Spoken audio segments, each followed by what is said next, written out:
ভিভোর ওয়াই সিরিজটা অলওয়েজই হাইপ তোলা একটা সিরিজ। এই সিরিজের স্মার্টফোনগুলো সেল হয় লাইক ক্রেজি। ওয়াই সিরিজের স্মার্টফোনগুলো মেইনলি গেমিং আর পারফরমেন্স সেন্ট্রিক স্মার্টফোনস হয়ে থাকে। ভিভো ওয়াই সিরিজে নিয়ে এসে পড়েছে তাদের আরও একটি মাইন্ড ব্লোয়িং পারফরমেন্সওয়ালা smartphone, Vivo Y300 Pro। This phone looks gorgeous and screams premiumness at the same time.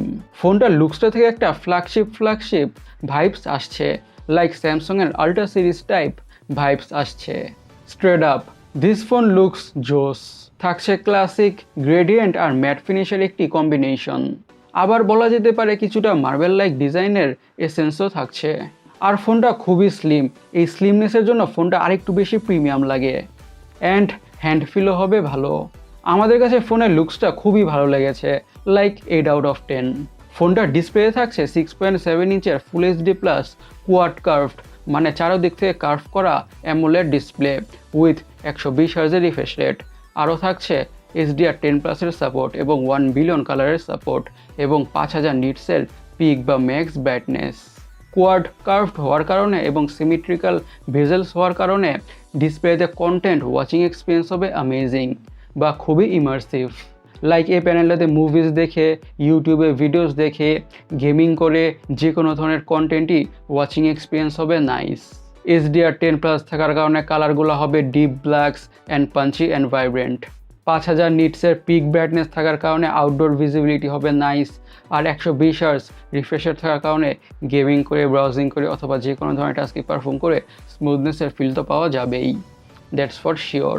ফোনটার সফটওয়্যার থাকছে Android 14 on top of origin OS. Origin ওএসটা কিন্তু নাউডেজ মেনি স্ট্রিমে চলে এসেছে, cause people loved this UI because of its animations. যারা অ্যান্ড্রয়েডের মধ্যে খুব বেশি কাস্টমাইজেশনস পছন্দ করে থাকেন তারা এই ইউআইটাকে বা স্ক্রিনটাকে অনেকটাই লাইক করে থাকেন। স্পিকিং অফ লাইকিং, ফোনটাতে লাইক করার মতন আরও একটা ব্যাপার হচ্ছে ফোনের হার্ডটা বা প্রসেসরটা। ফোনটাতে ইউজ করা হয়েছে স্ন্যাপড্রাগন 6 Gen 1। এটি একটি 4 nanometer বেসড অক্টাকোর প্রসেসর। তার মানে হচ্ছে ফোনটা থেকে টপ নচ লেভেলের পারফরমেন্স পাওয়া যাবে। স্ন্যাপড্রাগন 6 Gen 1টা কিন্তু ফ্ল্যাগশিপ লেভেলের প্রসেসরগুলোর মধ্যেই পড়ে। ফোনটা থেকে খুবই ভালো পারফরমেন্স পাওয়া যাবে, টু বি স্পেসিফিক খুবই ভালো গেমিং পারফরমেন্স পাওয়া যাবে। And day to day regular task, switching between apps, multitasking এগুলো তো স্মুথ হবেই। ইউজিং এক্সপিরিয়েন্স হবে অ্যামেজিং। ফোনটার পারফরমেন্স হতে যাচ্ছে অ্যাগেইন বলতে গেলে টপ নচ লেভেলের। আশা করি ডিসঅ্যাপয়েন্টেড হতে হবে না। স্পিকিং অফ ডিসঅ্যাপয়েন্টেড, ফোনটার ক্যামেরাতে ইউজ করা হয়েছে ডুয়াল ক্যামেরা। থাকছে 50 মেগাপিক্সেলের Sony LYT600 primary sensor. Primary সেন্সরটা ডিসঅ্যাপয়েন্টেড না, কিন্তু ডিসঅ্যাপয়েন্টেড হচ্ছে সেকেন্ডারি ক্যামেরাটা। সেকেন্ডারি ক্যামেরাটা হচ্ছে 2 মেগাপিক্সেলের depth sensing sensor. You all guys know যে how we feel about depth sensing sensors.